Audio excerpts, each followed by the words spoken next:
ಕರವೇ ನಾರಾಯಣಗೌಡರ ಬಂಧನ ಎಷ್ಟು ಸರಿ ಎನ್ನುವಂತ ಪ್ರಶ್ನೆಯನ್ನು ಮಾಡಲಾಗಿದೆ. ಸರ್ಕಾರದ ಧೋರಣೆಗೆ ಖಂಡನೆಯನ್ನು ವ್ಯಕ್ತಪಡಿಸಲಾಗಿದೆ. ಕನ್ನಡಿಗರಿಗೆ ಅನ್ಯಾಯ ಲಾಠಿ ಇದೆ ಅಂತ ಪೊಲೀಸರು ಹೊಡೆಯುತ್ತಾ ಇರ್ತಾರೆ. ಅನ್ಯಾಯ ಆದಾಗ ಹೋರಾಟ ಮಾಡುವ ಹಕ್ಕು ಎಲ್ಲರಿಗೂ ಕೂಡ ಇದೆ. ಬೆಂಗಳೂರಿನಲ್ಲಿ ಹಿರಿಯ ಸಾಹಿತಿ ದೊಡ್ಡರಂಗೇಗೌಡರು ಈ ರೀತಿಯಾಗಿ ಖಂಡನೆಯನ್ನು ವ್ಯಕ್ತಪಡಿಸಿದರು. ಒಂದು ಕಡೆಯಲ್ಲಿ ಖಂಡನೆ ವ್ಯಕ್ತವಾಗ್ತಾ ಇರುವಂಥದ್ದು, ಸಾಹಿತಿಗಳು ಕೂಡ ಈ ಹೋರಾಟಕ್ಕೆ ಕೈ ಜೋಡಿಸಿದ್ದಾರೆ. ಸಾಧ್ಯ ಇಲ್ಲ.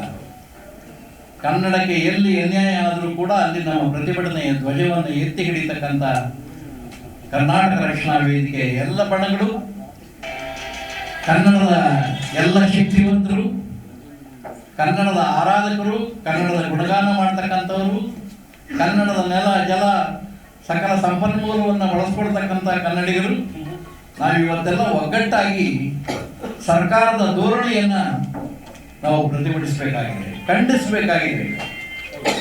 ಜೈಲಿದೆ ಅಂತ ಹೇಳಿಬಿಟ್ಟು ಜೈಲಿಗೆ ಎಲ್ಲ ತಗೊಂಡೋಗಿ ತುಂಬಿದ್ರೆ ಇದ್ದಕ್ಕಿದ್ದಾಗೆ ಇದೆಲ್ಲ ಸ್ಫೋಟ ಆಗುತ್ತೆ.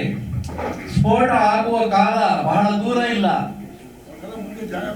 ಸ್ಫೋಟ ಆಗುವ ಕಾಲ ಇದ್ದೇ ಇದೆ, ಹತ್ರ ಇದೆ, ಸನ್ನಿಹಿತ ಇದೆ.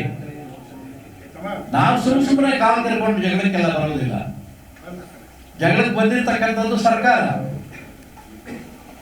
ಲಾಠಿ ಏಟು, ಕೈಯಲ್ಲಿ ಲಾಠಿ ಇದೆ ಅಂತ ಹೇಳಿ ಸುಮ್ಮನೆ ಎಲ್ಲರನ್ನು ಹೊಡ್ಕೊಂಡು ಬಂದ್ರೆ ಯಾವ ಕನ್ನಡಿಗ ತಾನೆ ಸುಮ್ಮನೆ ಇರ್ತಾನೆ? ಕನ್ನಡದ ಹೆಸರು ಹೇಳಿದರೆ ಹೀಗೆಲ್ಲ ನೀವು. ಪ್ರತಿಕ್ಷಣದ ಸುದ್ದಿಗಾಗಿ Zee Kannada news app download ಮಾಡಿ. Live TV, latest updates, entertainment, lifestyle, technology ಸುದ್ದಿ ನಿಮ್ಮ ಅಂಗೈಯಲ್ಲಿ.